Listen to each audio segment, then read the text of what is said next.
Welcome to It Takes Two. I'm Blair. I'm Chris. And today we'll be talking about Real Housewives of Atlanta, Season 16, Episode 4. I need y'all to subscribe, like, share, comment, all the above. Blair, you ready? I'm ready. Walk us through this episode, please. All right, so we're starting off with Angela, Brit, and Brit's dog going for a walk, for a workout. Angela and her sister are not getting along. Apparently, her mom is in the middle of things as well. Mm-hmm. Charles and her mom had an issue, and now Charles is not about to get over it. They had to argue about cleaning up. They've apologized, but clearly he's still bothered. Brit says sometimes helping family out can backfire. We learned that Angela helps out her family financially, which a lot of that help comes from Charles. Brit has two sisters. We know that her father passed, and her sister Cher took it the hardest and sometimes steps away from the family. Angela is still open to hashing things out with Shamea, but that means that, that's something that they're going to have to work through. Yeah. Brit feels like Kenya was a little bit snooty, so she is not over the Kenya situation, if you can even call it that. Why are you not over the Kenya situation, Brittany? Oh, goodness. Like, why do you want a moment with the moment? Like, it makes no sense. I never seen a one-sided fight so much in my life in just 3 to 4 episodes so far. Yes. I think Kenya probably said a sentence full of words to this woman. And now she's basically like, you know what? Kenya is this, Kenya is that. And I'm just like, oh, yeah, you definitely look thirsty. Yeah. You definitely look thirsty. At this point, I'm just like, did she come on thinking she was going to be Kenya's best friend? I don't know. Or did she come on thinking that she was going to attack Kenya and this was going to be her claim to fame? Otherwise, it looks very obsessive and weird. And I'm just like, Kenya does not know this lady. No. No. So hey, how you doing is about as good as it gets, if you ask me. She's done more than that. So Shamea is hanging out with her sister by the pool. Yeah. We learned that she got a song done. She plays it for her sister. We learned that she grew up singing and was in multiple singing groups, but never really had her big break. She plans to play it for the girls when she gets around them. She got invited to Angela's dinner, and she doesn't want to keep going back and forth with Angela about it. She's somebody who uplifts women, and so she wants to make sure they squash their issue. Listen here, y'all know the Real Housewives playbook. The minute that you sign up to be on the show, no matter if it's Atlanta, Potomac, or whatever it is, you gotta have a singing contract somewhere. I know, right? Everybody want to sing. You get what I'm saying? So guess what? Shout out to Shamea, who is pursuing that career and pursuing all other things. But you know what? I have no problem with her trying to make peace with Angela. Yeah. Because truth be told, make peace about this, because there's going to be something else that y'all going to argue about. So it's fine. It's something relative to the both of you. It's one thing if you're have an issue with somebody because y'all had an issue, but it's different when y'all have an issue because you're both caping for other people. So I'm just kind of like, y'all really don't got no beef. Okay. Not really. So we see Porsha meet up with her team for their business meeting. Porsha had a plan to retire at 40. She still wants to have respect in the business. Yeah. So she feels like she lost some of that when she became a wife. Wait a minute. You lost it. She gave it up. You forfeited it. You quit those jobs and things of that nature. You wanted to be viewed as just a wife. No one told you to quit those jobs and basically cash in your lottery ticket that you thought was real. Right. You know what I mean? So she's adding some home decor to Pampered by Porsha, and she also wants to grow Go Naked hair. Okay. So we learned that Drew reached out to one of the guys on her team to sit down with her and Dennis because he has some types of connections in the music industry, and Drew wanted his help with her career. So there are things that Drew hasn't done. So when it comes to Go Naked hair, and Porsha is pretty much just saying, I hope corporate doesn't have to fire the girl. Yeah. But like I said, Porsha, I know what y'all feel about Porsha, but picking a fight with Drew, in my opinion, is punching down. Yeah. In my opinion. Right. And I'm not trying to disrespect Drew by saying like she's punching down, even though it may sound disrespectful, but it just seems like, Porsha, your storyline don't have to be this. You have a storyline basically laid out for you. People want to know about what happened in the marriage. People want to know about the divorce. People want to know about where you are currently in your whole Simon, and is he here? Is he not here? It's a lot of things that you can do, and it just seems like you are distracting yourself or choosing to be distracted by basically focusing on Drew, on basically if you're gonna answer the phone or not.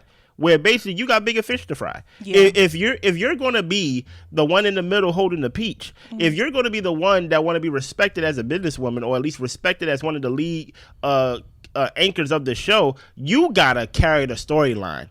You can't get stuck in the mud with this whole, like, you filming with my baby daddy, even though I feel like Drew is being passive aggressive with that. But at the same time, I feel like Porsha's punching down with this Drew storyline. And I want to just kind of give the other side to that because I agree with that. But I also feel like Drew is being irritating. I think that Porsha has helped her out in many ways when it came to her look and, even connecting her with certain people, even in introducing her to Dennis, because Dennis seems to have some type of way about him to where he can have an impact on Drew's life positively. So I think that, Porsha's done a lot when it comes to like sprucing Drew up, and I think that Drew is starting to overextend herself as far as like what do you call it? I just feel like Drew is overstaying her welcome when it comes to being in Porsha's life. I feel like Porsha's done a lot to make sure that you're looking like a it girl, but you're trying to be like Porsha, and it's doing a little bit much. Yeah. And I don't necessarily think she's trying to be like Porsha, but it's just like why does everything Porsha have, you have some type of attachment to it? Yeah. We need you to have something individually going on, Drew. So we see Drew and Ralph talk outside. Wait a minute, not in the house? After he gets some drills done with the kids. Yeah. She's happy that they can coexist, and she sees different little changes in the kids that are a little bit concerning when it comes to this divorce they're going through. Okay. One of the kids brought a divorce article to Ralph, and apparently it's court ordered that they don't talk about the divorce to their kids. And Drew agrees with that. I want to know your thoughts about that. That's weird to me. These are my kids, and I can talk about my marriage with my kids. Yeah. Right? I don't understand, because if you're doing that, then this is what's going to happen. They go find things on their own. You get what I'm saying? Like, you don't get to be on TV and then you have a public marriage or like a public divorce, a whole thing where you singing basically in front of Andy about the whole breakup and things like that. But then when you actually have the privacy of your home, the way you actually got to raise these kids, you don't talk about it. Yeah. That's weird to me, but it is what it is. I don't know. And I guess for me, I'm like, these kids are old enough to see that there's a change. Their dad is in the basement. Exactly. Their dad is in the basement, and Drew was yelling down, "Go see if your daddy down there." So yeah, they can tell and sense that something's changing. And I just really do not think it helps that they aren't having this conversation with their kids. Facts. Like, I feel like it probably leaves them in a state of more confusion, because honestly their classmates might know more information about their household than them, and that's a sucky place to be. Yeah. So she also sent Ralph some articles about him being a narcissist, and he does not think he is. He apologizes and also says that narcissists can't apologize. Sure. Ralph gives us some type of like cribs rendition tour of his basement, and Drew says, well, you wanted to be able to go where you wanted to when you wanted, and you got it. And Ralph said that it was more so about respect. He wasn't playing with his marriage and his family. That is something that he wanted. It just didn't work out. Yeah, I don't believe you. When it comes to the whole, because she didn't even know what it meant when she called him a narcissist. She straight had to look it up herself, right? I think this is giving a little bit of Porsha light to me. Like, I don't know what it is. The thing about Drew, I think I know what it is about Drew. Right? Being funny can get you very far in life, right? And as much as Porsha is, y'all can say ghetto, she a liar, not as bright, but one thing she is hilarious. Yes. And you cannot convince me that she's not funny, yes, right? She is charming. So when it comes to seeing her, I think Drew have all the qualities to be a Porsha except the funny part. It's like she's always confused. It's like... I don't understand why she's always confused. Okay, you got the not brightest part down when it comes to Porsha. But everything else, it just seems very like... It just not hitting for me. So, but like I said, I don't understand the whole court order thing. I don't understand the whole he living in the basement. But it looks like Ralph been living off of you for a long time, Drew, before you even found out. Yeah. You get what I'm saying? So moving on, Kenya is giving Kelly a tour of her salon. Nice. We see that Kelly has a bodyguard there, and we learn it's because of her ex, because she has had physical threats and she has placed a restraining order. Wait a minute. Hold on. In my beauty salon? You gotta go. So apparently he threatened her in court in front of the judge to unalive her. And now he can't see his daughters because of that. Okay, good. Yeah. So he wants the business that they created in order to just pretty much shut it down. So she can't get any type of revenue from it. And they had this business for 8 years. Their marriage was for 11. So they did this thing together. Yeah. Kenya is talking about how she's scared because she invested a lot of money into this salon and she really wants it to be successful, upwards of $400K, talking about this is like Brooklyn's college fund that we're sitting in right now. Well, Brooklyn not going to school.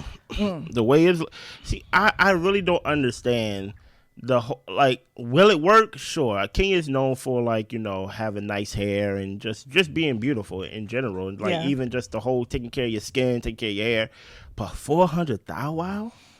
Of your capital, basically putting your kid potential college fund, trust fund, whatever it is, fund up for this. There are easier gambles than this. This is a big gamble, and especially since you're coming off a season. If I'm gonna break the fourth wall to where you wasn't even allowed to finish the season. It's like, I'm sure Kenya gets a nice check for being on the show, for as long as she has been. But you've been booted off the show, and hopefully you get to come back, because I do feel like the way that it was painted, what happened, and then what we seen is very different. Right. You get what I'm saying? But like, that's a big risk. But hey, you don't get big rewards without big risk, in my opinion. Yeah, I hate it for Kelly that she's in this situation with her ex. Yeah. It just sounds very volatile. Totally forgot Kelly was in the scene. Very volatile to the point where she has to have a bodyguard with her. Like, that is actually terrifying. Yeah. And the weight of caring for their 4 daughters by herself, like, she's very strong, but I hate to say strong in the sense that, like, oh, like, she's got it, like, strong in the sense, like, she's stepping up to the plate and she's holding her ground because she has to, and she's doing it. And she's just kind of amazing me more and more the more we get to learn about her. And then when it comes to Kenya, I'm hoping that this business is successful. I've seen some things online, and I don't know, of course, how true it is, where, you know, some people were saying that it's never really busy over there. It's kind of by appointment only, stuff like that. New. And I guess my thing is that I would think a salon would be a pretty good business investment in Atlanta with people. Why? It's a whole bunch of salons. Right, but I think that there's a market for it there. Like, people who, you know, fly in, who want to get their hair and certain things done, and, you know, all these types of things. Like, there's like a whole lot, you know, of stuff, like, of course, in a major city, to where people want to keep up their appearances. So you see, the thing about it is, Blair, with the hair, you do your own hair. That is true. Right? I don't go to salons. So like, I don't even know why you speak on it. People have a relationship with their beautician. Okay, with, right. School me then. With their whole salon, right? With their barber and stuff like that. So I'm not going to fly to Atlanta or things of that nature just to go to Kenya's shop. I like the person who do my hair. That's true. You get what I'm saying? Like, this is the person that know me, that know my hair, that take care of my hair. Hey, my hair grew this long because this person take care of it. I'm not just flying to Atlanta just to do it. As far as I know, there's been lines for even to eat in a restaurant. So that's why I'm like, in Atlanta, like, what stands out about your salon? Are you doing the hair, Kenya? That's the only thing that I can see that, like, basically, like, that will stand out, is if you're the one that's actually doing the hair. But other than that, in Atlanta, at that, a busy town like that, you got to do something to stand out. And that's why I'm like. And I think that Kenya's name on it is a standout enough, but she's got to get workers up in there. So I don't know. You got to get people in there first. Well, that's true. He'd be like, I like Barbara who do my hair. Okay. Okay. You know? Yeah. So Brit meets up with her sister Cher. Okay. This is her older sister. She has always protected Brit from, like, girls and people who wanted to get at her. Now, hold on. Stop right there. That's very important right there now. Yeah. She always protected Brit. Yes. From people who wanted to fight her. Why do people want to fight you, Brit? I will say, in her younger years, I could imagine, depending on where she lived, people may have wanted to fight her just because she's pretty. I'm not going to say that might not be true. I think that there probably is some stuff with her mouth that's a little bit crazy. What? Hold on. What do you mean? As well. But I think that sometimes when you're younger, people just want to fight you for no reason. Sure, but I don't know how she looked when she was younger. Maybe she was a late bloomer. I don't know. She said she was doing video things in high school. Sure, but my whole thing is, well, listen, she was doing a lot of things that I don't know if she got parental I'm like, she must have been pretty if she was a video vixen in high school. Listen, for all I know, she probably had her back towards the camera, for all I know. Okay. So, like, being a video vixen don't mean anything, right? What I'm saying is, from what I've seen at the end of this episode, And now you got Big Sis saying I had to basically defend you because you got a mouth on you. Hey, to me, I'm like, Big Sis haven't told a lie yet. Haven't told one lie yet. Well, she didn't say that. Well, who said that? Brit said that? Nobody said that. She had a mouth on her. I said that. No, I'm saying. Okay. I'm saying that she had to protect Brit. Yes, she did. Right? And I'm saying based off of what I've seen at the end of this episode with Brit's mouth, right? Basically having to protect her from getting into fights and things like that. I wonder what got you in those fights. Right. Gotcha. As far as I know, Big Sis haven't told no lies yet. I went back to my statement. Okay. Sorry, you get what I'm saying? Thank you. So Cher apparently blocks the family when she doesn't feel like dealing with people. She was hurt because Brit was her closest support system. Of course, we know Brit got married, but Brit, instead of working things out, she will go to her husband, spend time with him. And Brit says, well, you cut communication. You're the one who blocked me. But Cher doesn't see why Mike always has to be there when she's trying to have a conversation with her sister. And Brit says, well, when you call me, just tell me you want to have a one-on-one. Cher isn't where she wants to be in a relationship. This is what Brit is saying about her sister. And it's hard for her to see Brit in the space that she's in. I can see it from both sides, right? It seems like Cher may need a therapist. You get what I'm saying? Cher may need somebody else. Here's the thing about it. Her being your sister is something that was automatic. You had no choice in that, right? But what happens is we put these other titles on our family that I think we should take off. Like, your sister don't have to be your best friend. Your sister don't have to be your counselor, your therapist, your financial advisor, all these things, like, they don't have to be all these things. And I think whenever it comes down to, hey, when I want to talk to you, you're not free. How come he always gotta be there? Why you always want to talk to me? Yeah. Like not why you always want to talk to me. Yeah, it's like talk to somebody else. Yes. Like, I just want to be sis. You get what I'm saying? Now I can see it from the perspective of, hey, like, look, when I want to be with my sister, I want to be my sister. But at the same time, I can see that a Big Sis may need some other people in her life that can carry the load of basically balancing this part of her and that part of her and this part of her and things like that. Not everything to, you know, my family. My family can't be everything. You get what I'm saying? They didn't choose to be my family. Yeah. You know? Yeah, I think the sister, I agree with you. It's like when we were watching, I was just like, sound like sister need to go see the lady. Yeah. Because she said that she, you know, battles with depression sometimes and she really needs to talk to Brit and all this type of stuff. Brit can only be there in a way that she can be there. And I think that Brit is still kind of in this newlywed stage because Brit, you should be able to take a phone call to your sister whole time without being right next to your husband. Like, it's not well, he's my husband. Yes, he's your husband, but girl, go for a walk and talk to your sister. Like, touch some grass. Yeah. like you don't have to be next to him and including him in every single conversation. Facts. So I think that maybe there's like a little bit of like boundaries that is lacking when it comes to like Brit, her husband, her family, and just kind of letting things just kind of like merge and get mixed and everything like that. Even like her mom, isn't her mom living down there? And they're talking about renovating the house for the baby and all that type of stuff. And so it's just kind of seems like there's just a lot of like mixing of family and husband. Wires get crossed. Right. And there might just need to be a little bit more like delineated lines as far as, you know, conversations, what goes where, things that Mike can be privy to. And the thing is, you can pretty much tell your husband anything, but some things you do have to allow for your friends and family to confide in you about. 100%. That doesn't include your spouse. So I think that Brit is lacking a little bit of empathy there. So yeah, and like with me, one of my rules is you can tell me anything, but don't tell me everything. Right. You get what I'm saying? Like, because I can't.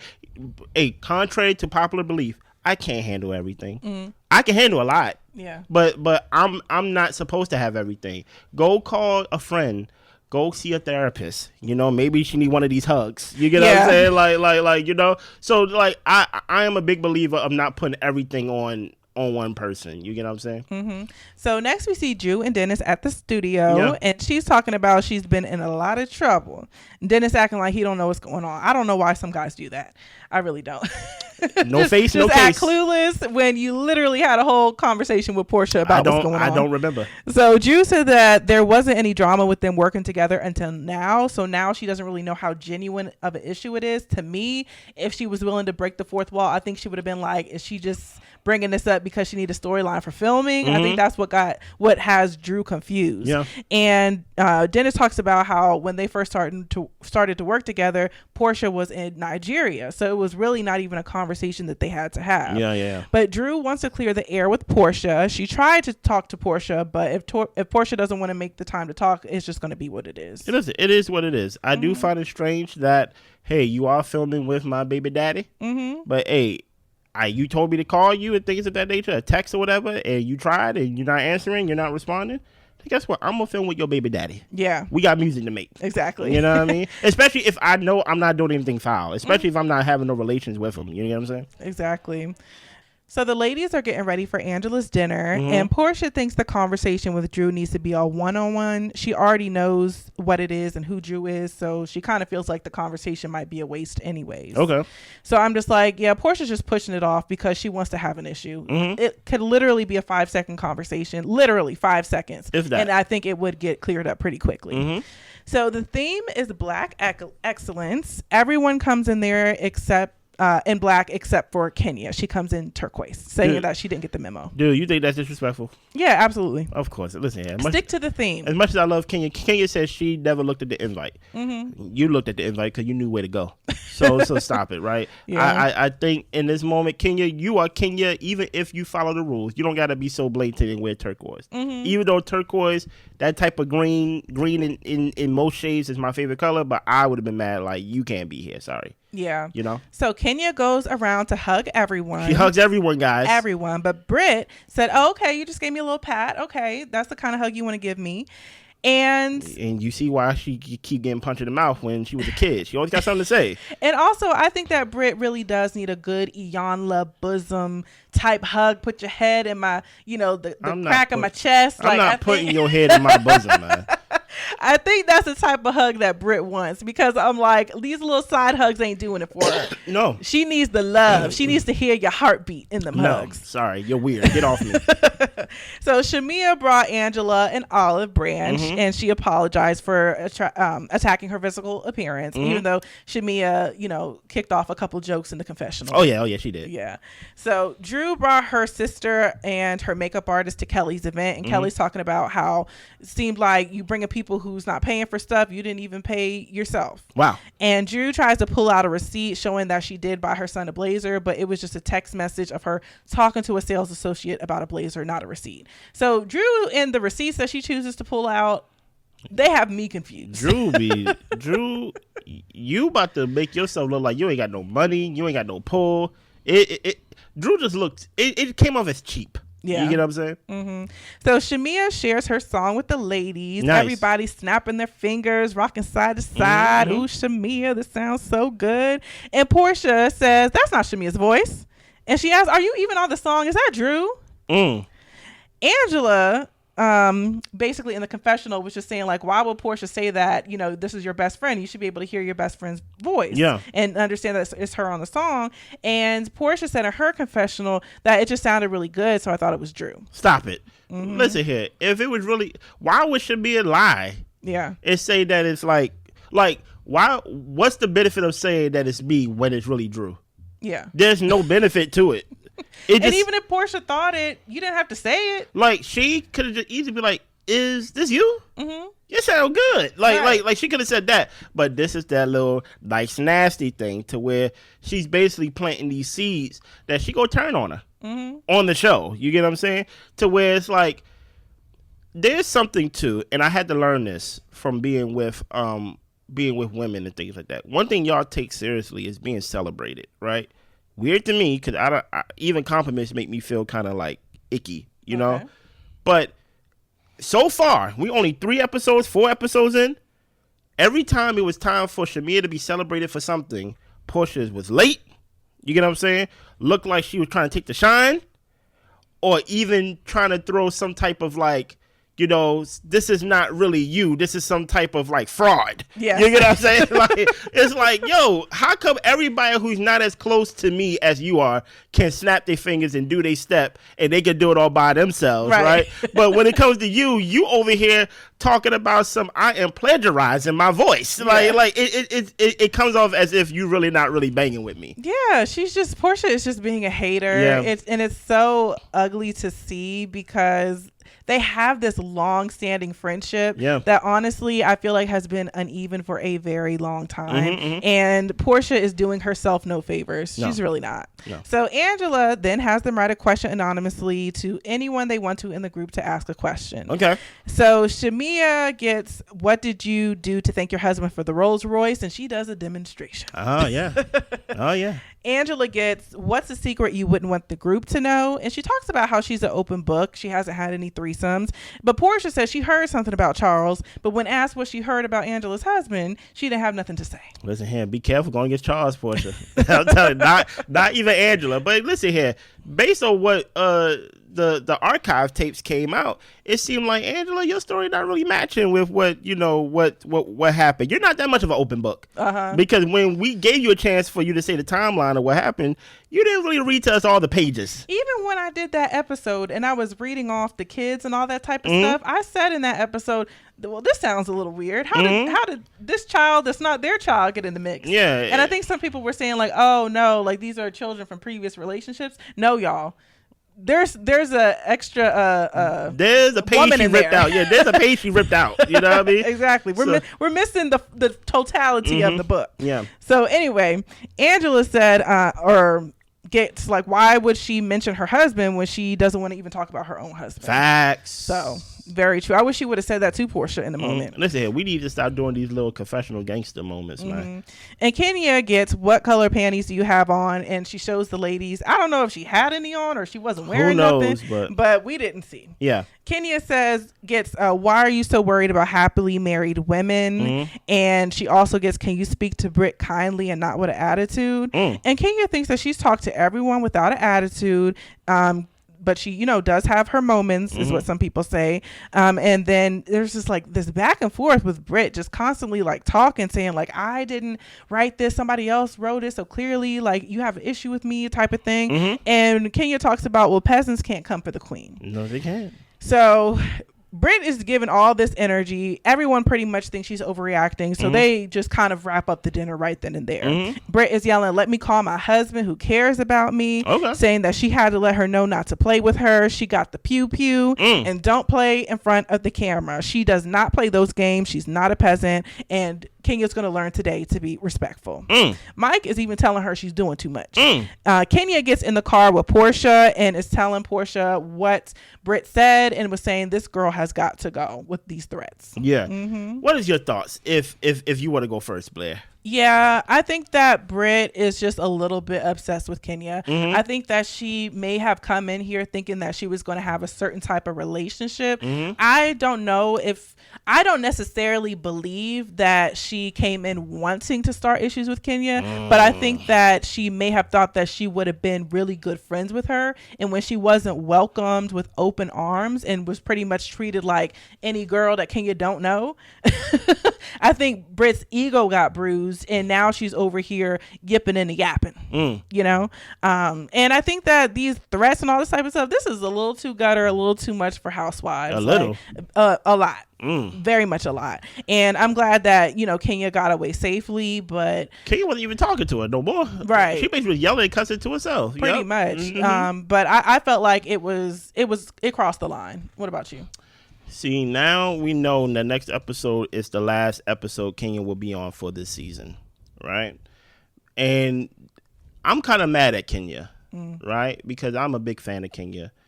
And I feel like whenever you're in this reality TV world, you are in a position to where you always got to outdo yourself, right? So I think she took the bait, right, of Brit. Right, of basically making. I think the best thing you could have done to someone like Brit is not even acknowledge them, right? And I understand that you want to embarrass her and basically make a moment the moment against Brit, But to someone like Brit is someone she acted like a gnat. Right, I can understand why the rappers don't want to be with her no more. Nah, you cause too much trouble. Your mouth is too much trouble, right? And now she basically had to, in my opinion, settle for Michael, and Michael not even 100% for her. You get what I'm saying? He basically saying, "Look, you tripping." So it's like she came on here, in my opinion, looking to go at Kenya, because there's no other way. There's no way that ring comment made her act that way. So we go from the ring comment to the whole point of she didn't hug me. And now when she hugged you, you judging the hug, right? And now, based off of everything we heard Real Housewives of Atlanta call each other, you get mad at peasant? They don't bleep out peasant and things like that. They beep up all the other stuff. You just literally, last episode, saw Angela and Shamea go at it, talking about one is Flavor Flav and one is LaToya Jackson with the nose and things like that. It is common for y'all to be nice, nasty, and throw shade at each other. So why, when you get called peasant, that you're now talking about whipping out a pistol? What? It gives off obsession. It gives off stalker. It gives off crazy. It gives off you have pictures of Kenya in your room. It gives off Kenya is your lock screen, wallpaper, all the above, all right? All it gives off you gonna name your kids Kenya. It gives off crazy, right? And I'm just mad that Kenya had to be benched for going too far, where if you just would have let her be crazy by herself, that Kenya could have still been part of the season. I think she will be back next season. I think once people see this, it'd be like, wait a minute. Kenya said that she was threatened with a weapon and things like that, and people were saying, no, she wasn't. Did it come out that she was? I think she will be vindicated in some ways. But whenever somebody acting crazy like this, I think, Kenya, you then went to a crime. You get what I'm saying? Allegedly. And I'm just like, you shouldn't have even went that low with someone who can't even take being called a peasant. Who can't even take getting a hug or not getting a hug, and now judging it's a pit pat. Yeah, it gives off crazy. Yeah. You know? And that's all we got. Anything else? No? Subscribe, like, share, comment, all the above. Check out our deep dives. We will do deep dives for this episode this week. We just getting all the Married at First Sight deep dives out the way. And check out our Married to Medicine episode. That will be out after this episode, maybe like 5 to 6 hours after the fact. We see y'all. Bye.